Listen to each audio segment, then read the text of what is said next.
Good. Take us out of your precious vortex. Yes, that's right. We are here, continuing our 3.5-year journey of watching Deep Space Nine, guys. We're on here to season 1, episode 12, Vortex. And did we ever go into a vortex? I don't know if we got out. No, we got. Odo said it at the end. That was what I cheered. I was like, he's like, good, you got us out of your precious vortex. I'm like, good, we're done. The episode's over. Oh no, there's more. Here we go. Might have been a bit of a jab toward the writers that the actors felt like they had to recite some of the dialogue in this episode. But overall, it's kind of like a mystery Odo episode, very classic Odo, type of story. Is it a good one? Not really, but is it worth talking about? Absolutely, because that's what we're doing here on Live Long and Podcast.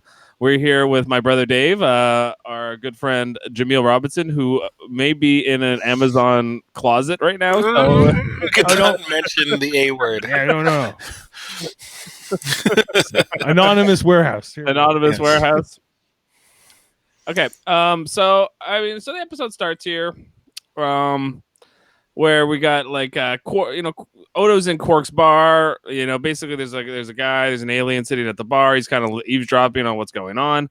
What do you guys make of this whole scene where once again we have Odo and Quark? They know they're hamming up this dynamic. They know they want to they know they want to write an episode around these two characters, and I feel like this is what we got. What did you guys think of kind of how the episode begins? Dave? It felt like more of the same a little bit. Like I feel like I don't know how many episodes in these first 12 episodes we've started with Quark and Odo at the bar. Odo's on to Quark because some new ship's coming through. I feel like we just did this like 3 episodes ago, didn't we? Yeah, we did. Well, it's a dynamic that works, right? They know they can trust to put those two characters together, and they can at least move the plot along without trying to figure out, does this seem real? Does this seem authentic to the series? Those are the two most authentic characters that we have, and obviously they're gonna hang a lot of the storytelling points on it. Yeah, fair enough. Are they really surprised about why the show wasn't critically acclaimed in the first season? I'm starting to say, you kind of had it coming a little bit here with some of these stories you were telling early on, because they're kind of blasé, and some of the guest stars I think are also a little bit underwhelming. Yeah, I think what we're getting here is plug and play TNG episodes into DS9 with DS9 characters. We're they're let's just get somebody come through the wormhole, and then we'll go kind of figure out what's going on the other side, or we'll meet some new aliens, and then maybe it'll matter later, which usually it did not. But what did matter here was the reveal of Odo being from the Gamma Quadrant, basically, and I think that's an important part of this episode for sure. It's like a clue. It's a pretty definitive clue. We also get the first mention of the name Changeling, I think, in this episode. Right. Notable for that. I mean, it's kind of notable for a bunch of, foreshadowing. But other than that, I mean, it's really a centric Odo episode. The Quark's in it, maybe the second most. I mean, the rest of the characters are just kind of playing their parts. I got a big logic gap with this episode, though. Ooh, I want to hear this. All right, let me hear. Let's okay, so they decide that they're going to return Croden, this murderer / robber guy. Right. That they're going to send Odo to extradite him back to his home planet, but the Miradorn are going to attack them, right? Because they want to kill Croden because he killed his twin brother, the Miradorns, right? So they say, you're going to go. Guess what? The runabout is not as fast as his ship. He could definitely catch you. And if we try to send you a warning, that would just tell him where you are. So we can't tell you where you're going. So they just send Odo alone. They don't send O'Brien with them. They don't send Dax with them. They don't send a number of people who are, I don't know, trained in space combat. They could have also sent all 3 of the runabouts. I don't understand why they can only send one. Convenience and story would be the answer. There's not a good logical reason for that. Even going farther back, did not the I forget the twin, the surviving twin, did he not say in front of the captain and the security constable that he is going to kill someone? Why didn't they not hold him in a pen? Right? I don't know. Basically, if they see shouting his ship murder. leaving, put a tractor beam on it. I think what he said was actually, I'm going to spend the rest of my living days making sure that I kill this guy. It's a pretty definitive threat. Yeah, hold him in earshot of the station commander, the chief of security, multiple other witnesses, and people around. They have good grounds, right? They have good grounds for everything, except for the actual guy who murdered the guy. They're like, we'll just let him go, or we'll take him back. Like, also when Cisco and Dax are in the Gamma Quadrant, and the guy's just yelling at them over the intercom screen or whatever, he's just like, I don't know you, I don't know your culture, but return him immediately. His crimes are far worse on our planet. Blah blah blah blah blah. Normally, the Federation would just be like, look, screw you. You know, like, we're going to try him under our law. But Cisco, for whatever reason, he's like, I don't like this guy yelling at me. So, you know, like, he curls up.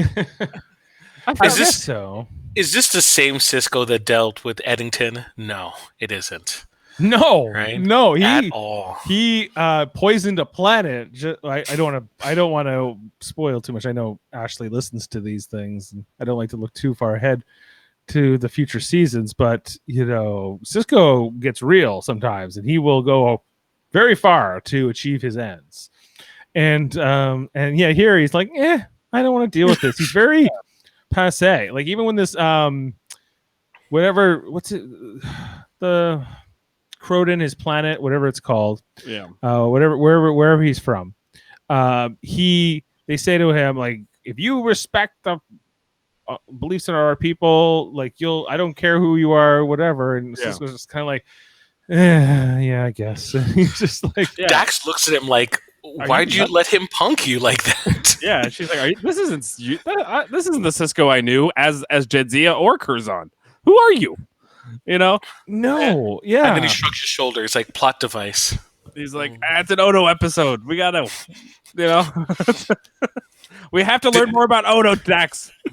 Did Dax say anything in this episode?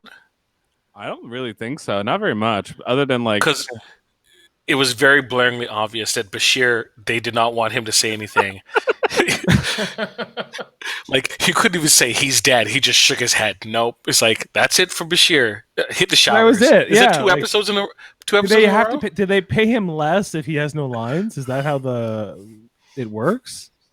Probably. I don't know. Yeah. I would imagine if you don't have a speaking part, then you wouldn't get billing on the episode. No, but he's already in the main credit, so he's already got billing. Right, so he would have got his base salary, but I'm guessing you get more if you're in the episode. That'd be my guess. I don't know. Something. He only had to come in and go, no. Or like, some people just work for scale that week, and they just go, I just come in for a few days this week, and I'm in a couple scenes, and then I'm out. But yeah, for sure. Like, I mean, it's very clear that they love Armin Shimmer and his Quark. They want him in as many episodes as possible. They did this in Voyager too, where they're like, we want Neelix in as many episodes as we can get. If you watch Voyager, at the beginning of the episode, like, Neelix is almost always in the episode, and I'm just like, God damn. I feel like Ethan Phillips was a big get for them as like a main cast member. They were trying to give a lot to Ethan Phillips. Maybe they're trying to give a lot to Armin Shimmerman. I think Armin Shimmerman earns it as sort of the, I don't know, like, rogue alien cast member, right? If that's what him and Neelix sort of slash bartender slash, right, galley host or whatever they are. Right, but when you're starting a show, chef. This is season 1, episode 12, right? If you're starting the show, you're probably going to want to develop, like, the good guys more, but they're really laying into the Quarks, the characters that are kind of like Rom, like, they're developing characters that are not the main guys, which is what makes DS9 unique, that they can do that. But at the same time, I'm sure most people watch it and go, I want to watch more Cisco, or I want to watch, like, see a Kira episode. Like, what's going on with, like, why am I watching Odo in the Gamma Quadrant with this alien race we're never going to meet again? Like, why is this an episode? And I can understand that. Have we not had a Kira episode since the second one? No, this is the second Odo episode we've had, and I think he's the first character to get a second episode. I don't think we've had a Cisco episode since the first episode. which is very strange. I bet you Picard had more than one episode by the 12th episode in the first season of TNG. Oh, Jody. Cass is worse than Neelix. I mean, they go hand in hand, Jody. I mean, they but yes, I agree. But Neelix is in the more episodes than Cass. Cass comes around, once in a season. Then they permanently got rid of her. So you got to cheer that. Neelix is there right to the end. It's terrible. Yeah, and they never killed him. Cass has a very different dynamic in the Voyager ensemble than these two, any of these other characters. I think like Neelix and Quark do have some similarities. Yeah, So, because he can be like a tie to the other characters. Someone like Tom can be passing by and talking to Neelix.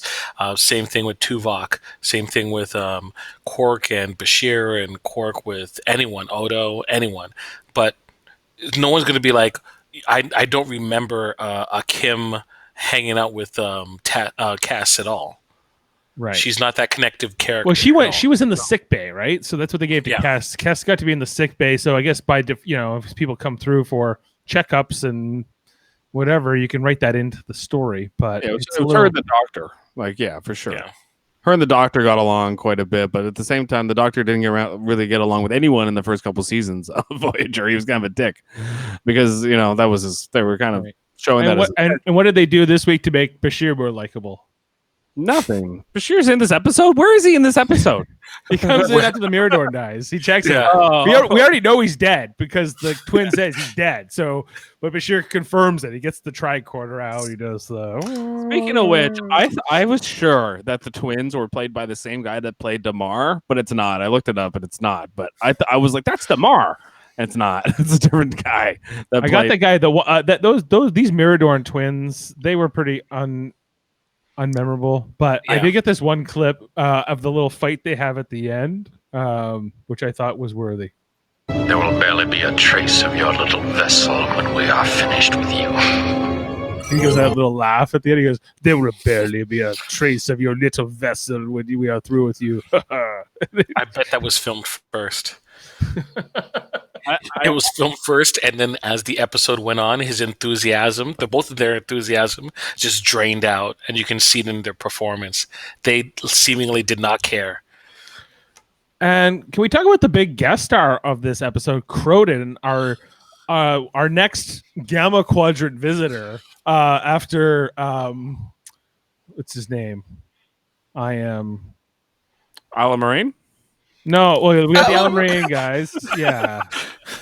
Where apparently Cisco took First Contact very seriously in that episode. Right, but in this one, not so much. And I am the guy that they were hunting, like those hunters guys were hunting. Right. They were the first guys back in Captive Pursuit. Tosk. Right. I am Tosk. Tosk. So all of these Gamma Quadrant visitors, not rocking the house. Like Croden is the next version of next person. He's from Rakari. That's his world. We don't see anything more of the Rakari, I don't think, after this episode. For good reason. There's a bunch of them that they were just like, all right, plug and play this alien, use this makeup, and we'll call him this. That's what they were doing. Voyager did that a lot too. They all did. All these three shows in the next gen, even Enterprise, all four, if you want to lump them together. But. Yeah, for sure. My favorite part of this episode, though, is when Odo's interrogating Quark, and then Odo's like, "Well, Morn told me," and then Quark just yells at him. He's like, "And Morn should keep his big mouth shut." And then, you just see Morn's face go, "Oh." Morn is great. Part. Yeah, Morn's great in that. That whole moment is fantastic, and that's a running joke that goes on for all 7 seasons. Basically, that Morn is always yapping behind the scenes but never talks on screen, which is hilarious. Even the ROM scenes were pretty good too. They get more ROM. Yeah, more ROM, more of their nefarious deeds, and ROM having this other voice that he has early on, this more villainous ROM voice. Yes, like, how dare you accuse my brother of whatever. Yeah, he does that a lot, even though he tried to kill him last episode. Exactly. So I mean, the thing that doesn't work so much in this episode, I mean, they really try. God bless them, but the relationship between Odo and Cronin just doesn't have enough meat on the bone. I mean, it's good, but is it great? No, not at all. It passes for a decent Star Trek episode, but it's not like, oh my god, that was so terrible. But it's like kind of like one of those ones you're watching where like, can we get to the next one? You know, that's kind of how I felt. It just felt like, yes, there was a lot of information that needed to be provided in terms of where they wanted Odo to be as a character. Yeah. Providing hints about his past, but the performances, what seemed like the community production of Star Trek DS9, where they're talking for endlessly for like 15-minute stretches, where it just feels like none of it's important. It could all be cut down into like 2 minutes. The back and forth isn't enticing enough. The performances are not strong enough. I hated this episode. Hated.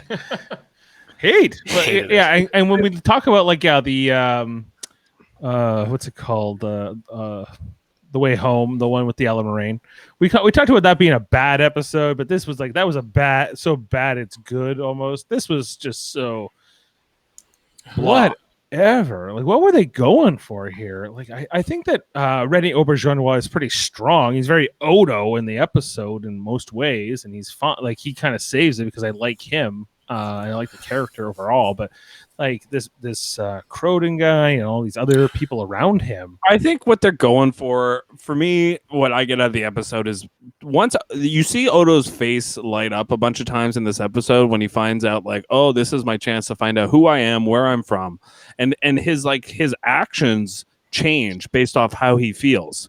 Like, so like he would, like, the Odo we know for the previous 11 episodes would probably never let this guy go at the end of the episode, right? With his daughter. He would never like give him to the Vulcan vessel that's for whatever reason in the Gamma Quadrant. And he would never have done that any of the other 11 episodes. The reason why he does is because this man provided him knowledge of who he is and where he comes from. And that's kind of like what made Odo a lot more human. And so then we identify with that. And then it's like, oh, Odo does have a soft spot. Oh, he is kind of like a good guy, even though he's letting a murderer go because he has a daughter. Basically, kind of what he's doing. So at the same time, like, I just don't know if it works, but I get what they were going for. It just doesn't land. What do you think, guys? What do you think, Dave? Like, what are your thoughts on that whole Odo interaction? Why does he let this Cronin guy go? He really shouldn't, because he's been very consistent in how he does his job throughout the episode. But I think he has sort of a guilt, because I think the morality of it is that because he saved his life and carried him out of there, which we have to talk about that, by the way, because I don't understand why Odo is knocked out by a boulder hitting him. Because the plot requires him to. The plot requires it to. The script requires it to. Yes. And so I get whatever. And yeah, it's just blah. He just feels bad. I guess we're supposed to sympathize more with Odo. I think they're trying to make us care more about the Odo character after this episode. But I'm just more bored with the character because they just did a poor job in terms of, like, we know the key points of which they were supposed to try to hit, right? They were supposed to make him seem more human or empathetic. They're supposed to learn about his history in some respect, like a little breadcrumb to his past. Plus, he gets the chain. But, like, the performance, this is where you needed a strong actor to bounce off of, right? And that Cronin dude was not like up to the task whatsoever, nor was the writing, because yes, you're definitely sure it does not make any sense.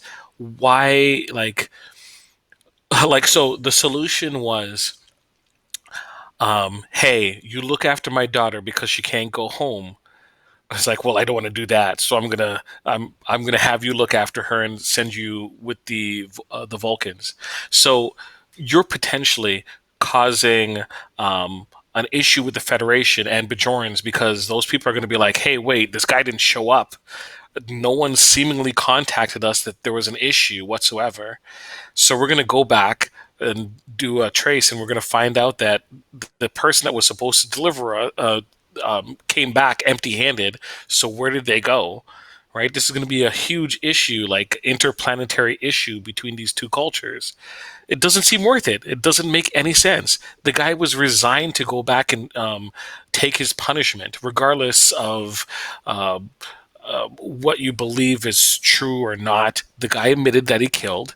Right? It's seemingly that whole situation seems to be accurate. He should be held accountable. Right? He didn't bring a phaser and stick up this like he did, right? Like Yeah. it was a crime what he did. So, I get getting the daughter to safety, but I don't know why he gets to Odo didn't want to take care of the daughter. That's why. Yeah, he just he didn't want to deal with it. So he's like, I'll send you to the Vulcans and I'll tell them you died. Who cares? Like, Yeah, he's like, thanks for the tip. I'm on my way. You know, like as long as don't kill anybody else. I mean, I trust you. Wink, wink. You know, like I mean, it doesn't really make sense for a lawman. I did feel like this episode, when you say that motif, Dave, that this is like the Old West. This episode feels very much like the Old West. Just like the whole standoff at the beginning with the murder, and then Odo's the old sheriff. He's got to go on a journey to find out like where he comes from. Like everything about it for me is very like Old West motif, kind of too obvious though. Too obvious. Yeah. Little bit of Rio Bravo, a little bit of High Noon with it. Yeah. And I love those things. So maybe that's why I hated this so much. Mm-hmm. Yeah, because they didn't do it right, and they didn't really give it its due. Like I just saw that like there is a whole scene with Odo and Bashir where Bashir is like looking at the necklace and he's like, "Oh, it's a distant cousin of yours." So like it just goes to show you how memorable that scene was. And he's like, "Oh, he's less reliable than Quark," and all this stuff. So I mean, Odo's not my favorite character.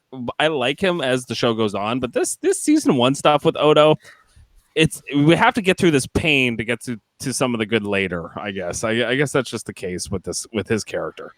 He's so different. He's so weird. I mean, he can be in any room at any time, turn into like the guy that stops like the gunfight, but he has all these like different like morals, like where like you're right, like he has to do his job a certain way.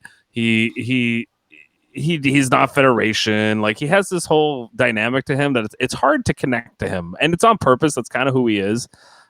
But it's hard for the audience to really invest in him because we don't really know what he's about until we find out like where he's from, which at least this episode did a decent job to explain.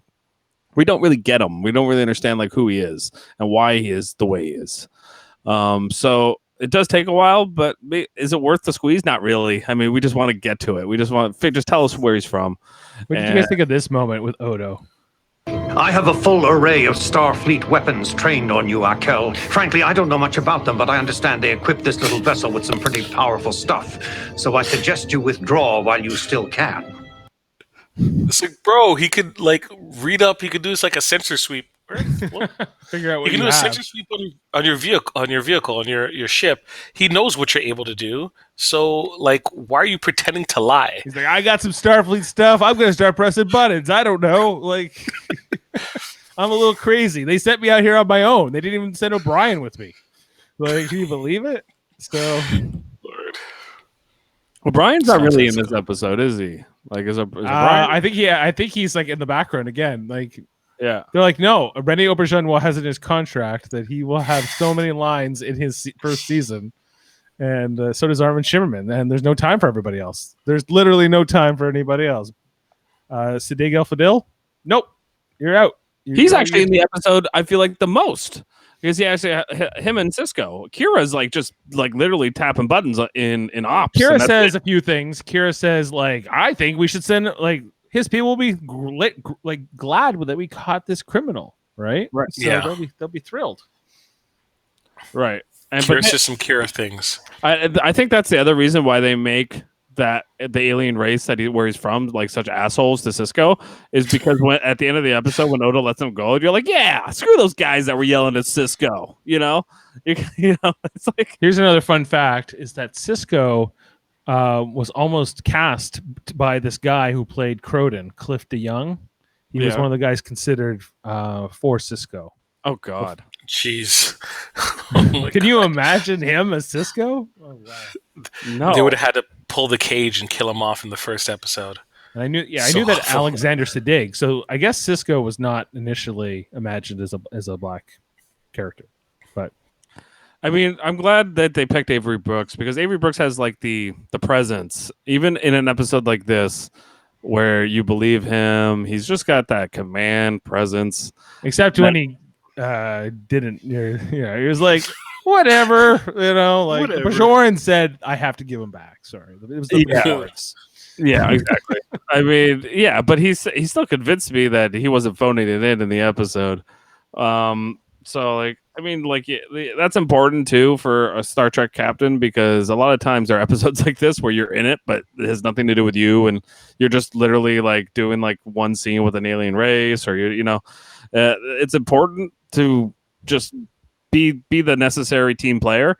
If I was Avery Brooks, though, at this point in season 1, I'd be like, can we stop doing these Alan Moraine episodes and these Odo episodes? Like, what can we please get, something for me, or Let me break out the hawk. Alamarine, count to 4. Alamarine, then 3 more. Alamarine, then 3 more. Here's something for you to If do. you Avery can Brooks see said, Alamarine, you'll come with me. Alamarine, you'll come with me. What you mean, Jeff, is you want him to be able to break out the hawk. Absolutely. I want him to go full hawk. Full hawk. Yeah, absolutely. Yeah, so like, I mean, it's not the best episode, but it's one of those episodes that just needs to happen because we need to learn that one thing about Odo. I mean, that's really, to me, the whole purpose of this episode. I mean, But this guy was lying to him the whole time. Like, that was what made this episode even maybe harder to watch, because he's selling this story to Odo the whole episode. Like, you're the changelings, and there's people, I've met changelings, and I got, he's selling him all this nonsense. And then at the end that's why I think even when he lets him go at the end, you're like, why? This doesn't make sense. The guy was unremorseful about killing the other guy. I know he said he did it in self-defense, but he didn't really make that case that strongly in my view. So. But once again, we're applying like Terran, not mythology, but Terran rules and tarot. Like, we don't know what the civilization's rules on murder, regardless if it's self-defense or not. Yeah. He's guilty. They determined that he's guilty. He should be, serving his time. And they don't have Odo an just extradition treaty with these people. So Jaemeel, he has a daughter. that all his crimes go away once he has a daughter. So the guy who wrote this episode also wrote The Vengeance Factor, which is an episode of The Next Generation with, Riker's got a girlfriend who's like avenging a blood feud for like 100 years. Remember that one? Doesn't surprise me that you say that. Like, now you connect like, oh, the same guy wrote these 2 episodes. Okay. They're both not the best episodes. You could tell that there are things in this episode where, like, an Ira Stephen Bear probably was like, "Make sure you put this in the episode. Make sure you put that in the episode." I was Please. on vacation that week. Sorry, I gave it to this guy Sam Rolfe, and this is what you get. You get like the whole scene where they go down into the caves and they're rescuing the daughter, and then he rescues Odo. As if Odo would be knocked out by a brick. He's a friggin' liquid. Like, what is going on? Like, it's like, get the same stunt coordinator when Worf broke his back. That's great. It looks like the exact scene, the exact same move, like the weight of the canister seemed like the same weight as the rock. It was like, am I seeing this again? It looked like a foam rock on a string slowly fell on him, slowly lowered onto him more than it fell on him. When he has to carry Odo because Odo's unconscious. We saw Odo was a glass, right? Earlier in this episode, Odo liquid, Dave, was a glass. Like, he took the form of he can take the form of things. He doesn't have a brain to speak of. He doesn't. He got knocked out by a rock. Shouldn't he have turned to liquid? Yes, Yes. they show in the first If he's like out and he's episode- not able to hold his shape, like Yeah. in the right? first episode, So he should get like somebody throws a glass at him and it goes through his face. But they obviously hadn't established the rules about what Odo's thing was. I guess they didn't want to make him so invincible. But then once they introduced the Dominion and whatever, they did want to make his people more powerful. But even at the end when he says, "I played this during the countdown, the good take aside of your precious vortex," and how much Rene Auberjonois is breathing with Odo, who does not breathe. Good. Take us out of your precious vortex.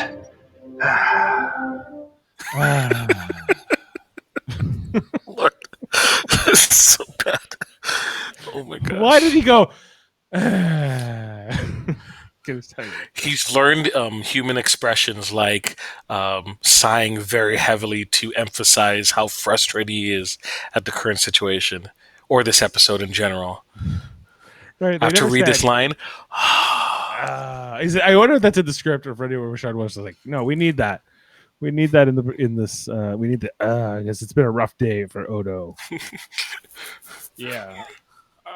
Yeah, like that's the thing is like, yeah, I think you're right that they didn't really define some of the things about Odo. That it would have been cooler had he got through all this with the guy that saved his life or whatever, and then he's just like turned him in anyway. Like that would have been like a real cold ending, but it would have been like you were like, yeah, that's what Odo does. That's what Odo does, and like that was kind of like we're not supposed to like Odo. That would be kind of interesting, like that he was so just a hard justice man. Like he didn't believe in the rule of his conscience. He just believed in like black and white. That would have been a little bit more interesting to me. Or even take it one step further that he did, turn him in, put his daughter in a position to get looked after. And then the episode just ends with him with the necklace, in his hand, staring at it. And you can tell that the events, as much as he didn't want to, he had to because he had to uphold the law. Yeah. But he's very thankful for the gift that he was given of information as his history. I think that would have been more powerful. But yeah, I think we so. gotta get Vortex. They missed an opportunity to really kind of like turn Odo on his head and really like and make the audience think. And instead, what they did was like, we don't want to go there and deal with that moral conundrum, so we'll just kind of do what the audience expects him to do, which is the quote unquote right thing, which is let this guy go because he saved him, so he should save him back, type thing, right? And That's not how it works. it's not how it works, but when you're a bad writer, that's exactly how it works. And So he kills a dozen Vulcans on Vulcan. that would be the best if they did that next episode. And like it was like this Crota killed the entire crew of the Vulcan science vessel. And now it's like, and He Odo, found Nog's homework. Odo's just like, oh geez, and he's pulling his collar and stuff. That would be amazing. How did Cronin escape? Cisco looks at Odo. He's like, oh. Yeah, and we just got a scene where Cisco chews Odo out. Oh, that'd be amazing. That would have been. You're Starfleet officers. You're a mature security officer. Now start acting like it. I'm a chief of security. It just would have been great. Send Brennan, whatever the dudes, to go after him. And then Odo was like, well, this was all kind of your fault because you said that we had to take this guy back when we should have probably just tried him, here for the crime that we know he did here, type thing, right? Could they have not killed, like, what's the security dude, Brennan? It's Brennan, his name, right? Primin. Brennan? Lieutenant Primin. Premin. I can never say his name right. That's why he's so inconsequential. He should have went with Odo. If they killed a Starfleet officer, if he had killed a Starfleet officer, I don't think you can do this story. I don't think you can where he lets him go at the end. I don't think it would play. Right. But because he killed sort of this he doesn't kill it. bad guy that we He's the one who gets killed in the cave.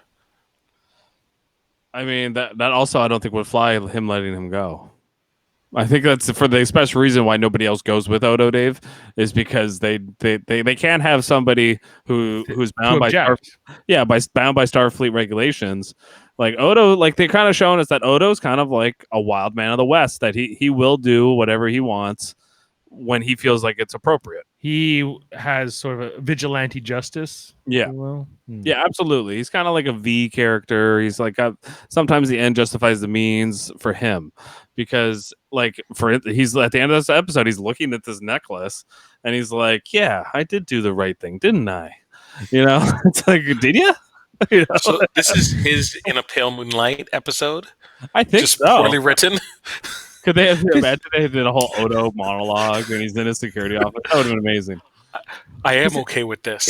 in some episodes, yeah, like he's extremely by the book, right? He's inflexible, and then other times he's very much not that. I guess he's a shapeshifter. He has that sort of built into his character to be able to do these things. But yeah, like I didn't like it. Now I know I don't want to supersede fun facts with Jeff, but I did read here on the wikis that Rene Auberjonois was happy with how this episode portrayed his character, but Armin Shimmerman was deeply concerned with how his character was going to be involved in a murder. It was going to have to try to remain sympathetic. So had to go up to Rick Berman just to like get this done in a way that Quark comes across sort of not evil, right? Like there was a couple times last episode where he helped those guys hijack that ship, and then we said later on that like when they hijacked that ship, they killed that crew, that bridge crew of the ship, and we're like, well, Quark's kind of an accessory to murder there.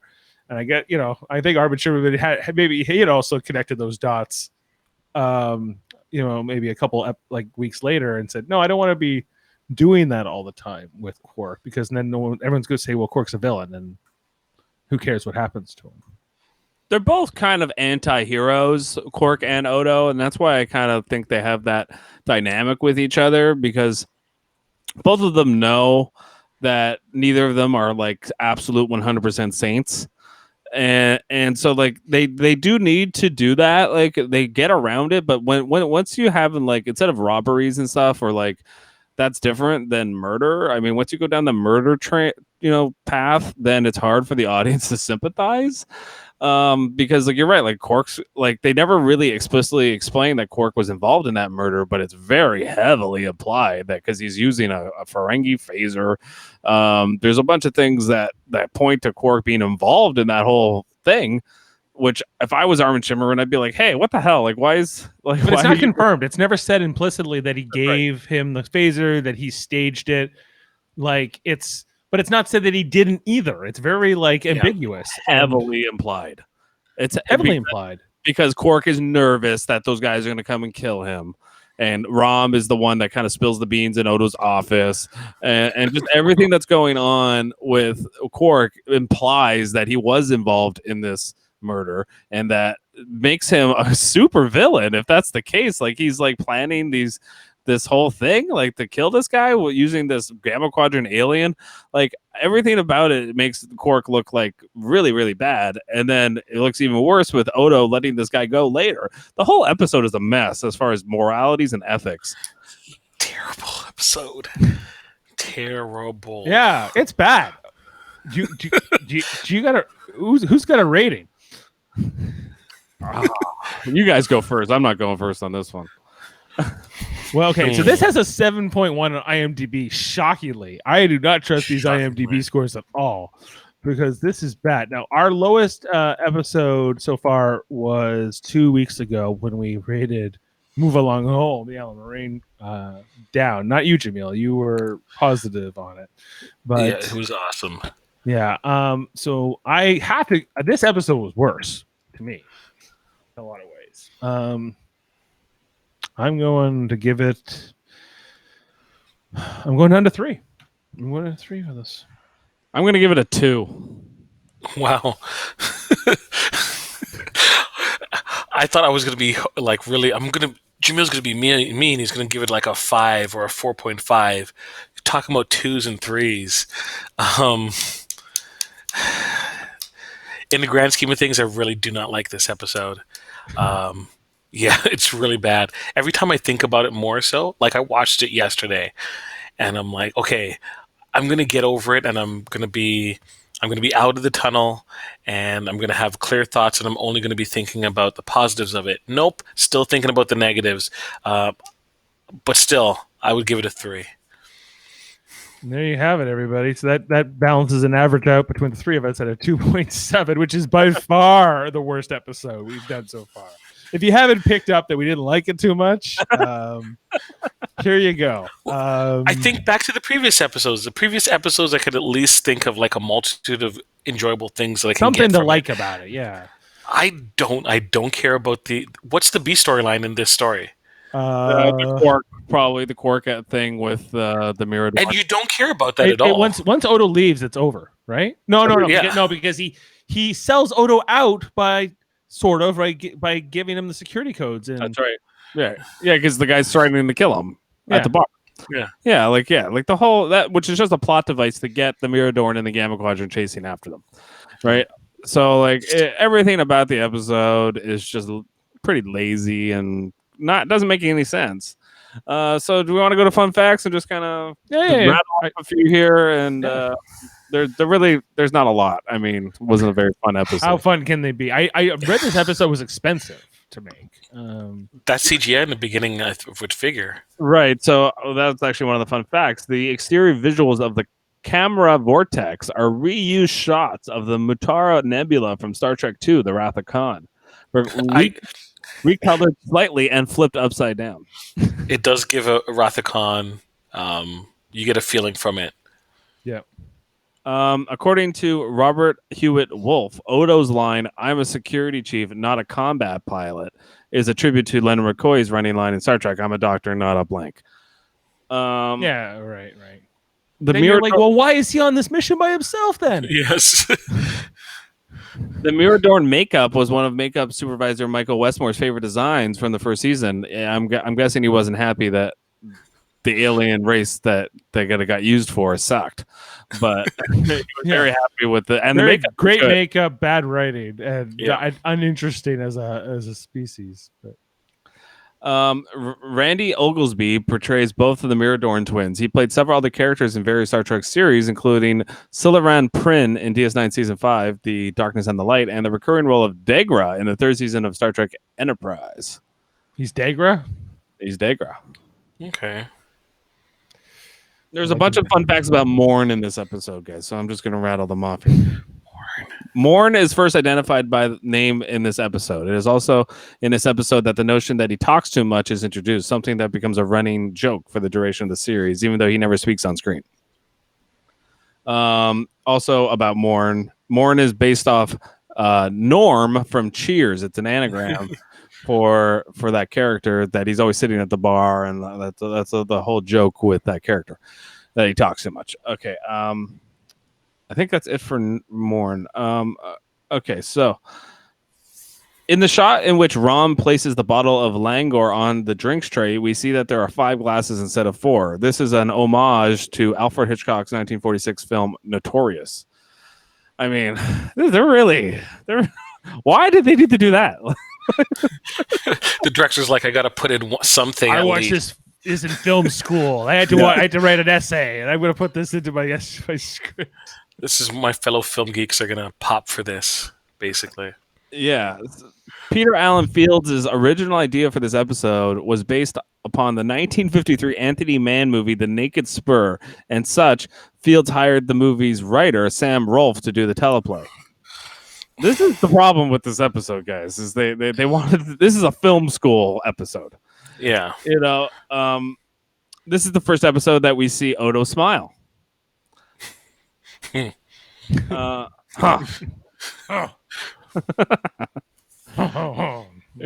that's Odo. I can't wait to hear your Odo on this weekend, by the way, Joe. Yeah, I'm working on it. Rom couldn't, what does he say? Couldn't bend a straw. Rom's an idiot. He couldn't fix a straw if it was bent. He literally just bent. Yeah. So great. Yeah, is that okay? Yeah, the script specifies that the 2 Akel crewmen were gatherers who were first seen in the TNG The Vengeance Factor. So I guess it's a reprise from a TNG episode. Norman Large, who plays the role of Romulan criminal, uncredited, also played Romulan criminal, uncredited in Star Trek Deep Space Nine, If Wishes Were Horses, in Star Trek Deep Space Nine Duet. He's typecast as a Romulan criminal. He's always Romulan criminal in everything he's in. They're like, "What? We need a Romulan guy. Bring that guy back." Cronin did speak some truth about the changelings. They did live in an unusual nebula in the Gamma Quadrant on a rogue planet within the Omarion Nebula. The Search Part 2. In the first scene, when Odo is in Quark's and the two Miradorn are nod to Quark, Odo says, "Well, now I believe that twin Miradorn just nodded your way." To which Quark replies, "I'm the man behind the bar. Obviously, they want to use a holosuite. You think the whole galaxy is plotting around you, don't you? Paranoia must run in your species, Odo. Maybe that's why no one has ever seen a changeling. They're all hiding." In actuality, what Quark said is absolutely correct, as we will be seeing when the changelings are encountered due to what actually happened long ago in their past. The changelings. Yeah, I forgot about that. I forgot. Yeah, that Yeah. was kind of a In moment where I fact- was like, "Aha! Yeah, they are all hiding. Your people are scared of. They're xenophobic." And that's why they're deeply mistrusting of other people, and they're paranoid, and that's why they're kind of a villain. That's their core villain trait. So yeah, I mean Damn solids. that's pretty much it, guys. I mean, not a really fun episode to talk about fun facts because, like I said, it's an homage apparently to Hitchcock and a bunch of other things from before Star Trek even existed. So I don't know. It just, to me, this, like, I think you're right. Ira Stephen Bear went on vacation this week, and they were like, just figure something out for Odo. We'll be back to do the next episode. Which, by the way, the next episode is called Battle Lines, which I think is a good one. I'm excited for Battle Lines. I believe that's the episode that features Kai Opaka and the Kai before Kai Wynn, who will come to know. And I remember liking that episode, so I'm kind of excited to. Are you booing Kai Opaka or Kai Wynn? No, Kai Wynn, man. Kai Wynn day. is one of those people you love to hate. I hate her. Nurse Ratchet, man. She's so good at me hating her. I hate her. I mean, she's just one of those people. I hate people that are like passive aggressive and just has that like soft way of speaking, but they're just like deep down awful. Like that's kind of. I do appreciate her performance in that character. But, oh yeah, she's great, but like she accomplishes exactly what she set out to do, which was everyone to hate her guts. Sure. So yeah, no, I'm not a fan of her, but yeah, it very makes a lot of sense for her character. But I'm glad, So the next episode should be very heavily Bajoran, which a lot of people don't like, but I mean, I do for the most part. I think Kira brings a lot to the Bajorans, and yes, it's her kind of episode next because it's about Kai Opaka, but it's really about her and her faith and a lot of different things. And I think it's a strong Kira episode as I recall, but we'll see. I might rewatch it and say this isn't as good as I remember, so we'll have to see. right. As long as it's better than Vortex, I am going to be happy. It can only go up. Like, it's hard to go lower than this. I'll be surprised if we ever rate an episode quite as low as this one. And there were positive things we had to say about it, but it wasn't enough. No. Like the episode just like when your episode doesn't make sense and fundamentally is true to the characters, you lose me. When Odo gets knocked out by a rock in a cave, I'm done. Like you immediately get a 2 from me from then on. Like you're lucky you got a 2. That you would have got a 1 had the first part of the episode not been somewhat entertaining with Quark and the whole murder mystery part. That was pretty interesting. But pretty much from the moment like Cisco goes to the Gamma Quadrant and then the guy's yelling at him and he gives into him, I'm like, what is this? Yeah, so that's how I feel about it. Yeah. Okay. Just gonna plug a couple of things here and Live Long and Podcast. Well, obviously, tomorrow, Happy Canada Day, everybody, and and Happy 4th of July for the Americans who are out there and all coming up. But Canada Day first, woo! July 1st tomorrow. Nope, no fireworks, no parties anywhere. But we'll celebrate in style. Also here Thursday we'll have our original series Rewatch series, which we haven't.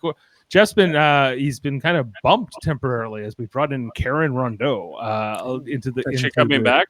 She's coming back for another performance. We're doing original series, and She has more energy than me for the original series anyway. I mean, my like it's very rare where I go, this original series episode was fantastic. Like, Most of the time- I need to be there to talk about that. Yeah, I hear you. Yeah, We're actually doing this week. We're doing The City on the Edge of Forever, which is that's one of the ones. That's one of the ones I would talk about because that episode is fantastic. Well, yeah. Well, we can bring you audio only then in for it, but not on screen. Don't weep. Don't weep. Yes. But yeah, we're coming in. So coming in original series, 7:00 on Thursday.